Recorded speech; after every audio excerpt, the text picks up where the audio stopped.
दोस्तों, वैसे तो भारत में बहुत सारे किले हैं जिन्होंने भारत की शान को बढ़ाया है, लेकिन एक किला ऐसा भी है जिससे भारत की वीरता को प्रदर्शित किया जाता है।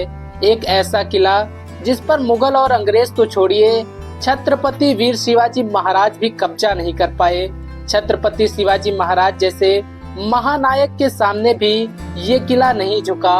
आखिर क्या था इस किले के अजय होने का राज, चलिए जानते हैं। इस अजय किले का नाम है मुरुड जंजीरा का किला।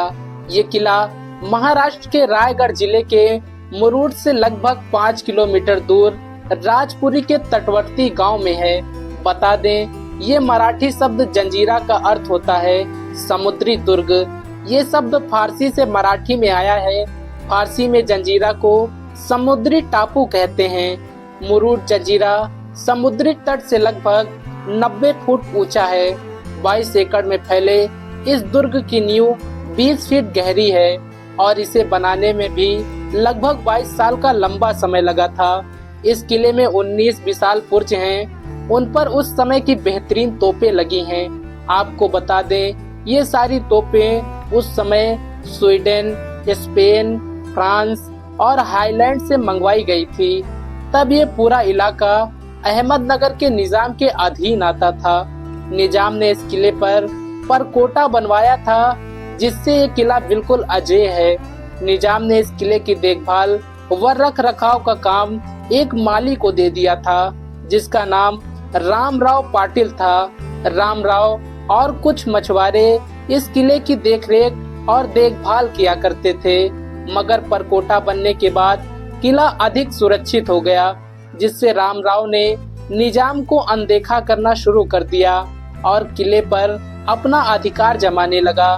निजाम ने उसे रोकने के लिए तीरम खान को भेजा, ताकि वो किला पाटिल से लेकर निजाम को सौंप दे।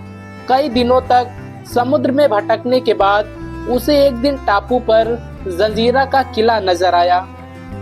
पीरम खान ने इस किले को कई बार जीतने की कोशिश की, लेकिन वो नाकाम रहा। पीरम खान ने अब छल से इस किले को जीतने की योजना बनाई। उसने अपनी नावें खाड़ी में खड़ी कर दी और शराब का सौदागर बनकर किले के पास पहुंच गया।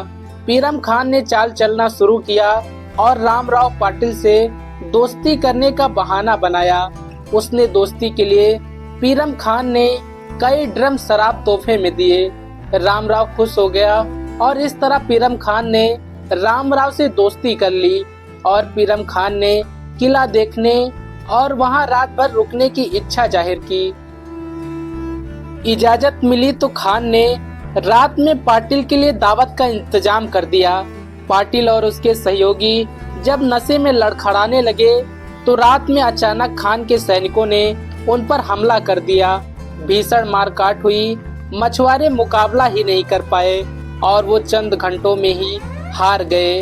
उस वक्त कम से कम 1500 के करीब लोग मारे गए थे और ये पहली और आखिरी बार था जब किसी ने इस किले को भेदा था, वो भी छल से।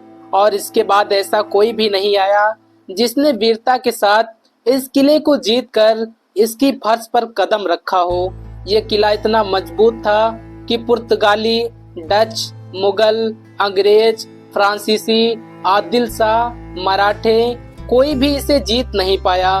सन 1617 से 1947 तक लगभग 330 वर्षों तक ये किला कहते हैं कि इस किले की सुरक्षा के लिए कुल 514 तोपें तैनात हुआ करती थी। इसमें कलाल बांगड़ी, कासम और चाबरी तो आज भी मौजूद हैं। कलाल बांगड़ी बहुत दूर तक अचूक निशाना करने के लिए जानी जाती थी। एक चौंकाने वाली बात ये भी है कि किले के अंदर 60 फीट गहरी 2 मीठे पानी की झीलें हैं। साथ ही एक मीठे पानी का कुआं भी है, जो आज भी मौजूद है। चारों तरफ समुद्र के खारे पानी के बीचों बीच मीठे पानी की उपस्थिति प्रकृति का चमत्कार ही है। पीरम खान ने जब पाटिल से छल पूर्वक इस किले को हासिल किया तो उसने करीब 12 वर्षों तक इस किले में शासन किया। सन 1538 में उसकी मृत्यु हो गई। इसके बाद निजाम ने अपने शिया मंत्री ताहिर शाह को इसे सौंप दिया। उसी ने ये किला ऐसा बनवाया जैसा आज दिखाई पड़ता है। एक फारसी अभिलेख में लिखा है कि निजाम के हुक्म से फाहिम खान ने इस किले का निर्माण करवाया था। बाद में सन 1600 में अकबर ने अहमदनगर जीता, लेकिन मलिक अंबर ने इसे मुगलों से फिर जीत लिया। मलिक अंबर का काल 1546 से 1626 के बीच का है। मुगलों की इस किले पर नजर थी। उन्होंने 1636 में निजाम को हटा दिया और उसका प्रदेश बीजापुर के आदिल शाह को सुपुर्द कर दिया। 1655 में फतेह खान वजीर हुआ। इसी दौरान छत्रपति वीर शिवाजी महाराज ने किले को भेदने के लिए लेकिन असफल रहे। इसीलिए 1670 में एक और प्रयास में उन्होंने जमीनी और समुद्री दोनों मार्गों से जंजीरा को घेर लिया। वो किले को फतेह करने ही वाले थे, लेकिन पुर्तगालियों ने फतेह खान को चुपचाप गोला बारूद मुहैया करवा दिया। पर चारों ओर घिरने और शिवाजी की विशाल सेना को देखकर फतेह खान किला सौंपने को तैयार हो गया, लेकिन संबल, कासिम और खैरियत नाम के उसके सरदारों ने बगावत कर दी और लड़ाई जारी रखी। मुगलों की सहायता की वजह से वो युद्ध जीत 1676 में संबल और कासिम का झगड़ा हुआ। तब कासिम नौदल का प्रमुख बना।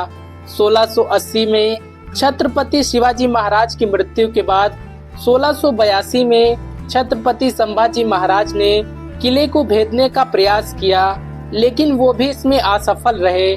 बाद में उन्होंने वहां से 8 मील दूर पद्मदुर्ग नामक एक जल दुर्ग का निर्माण करवाया, जो कि 22 एकड़ में फैला हुआ था। दोस्तों, आपको ये जानकारी कैसी लगी कमेंट बॉक्स में जरूर बताएं। मिलते हैं अगली वीडियो में, तब तक के लिए जय हिंद, जय भारत, जय श्री केदार।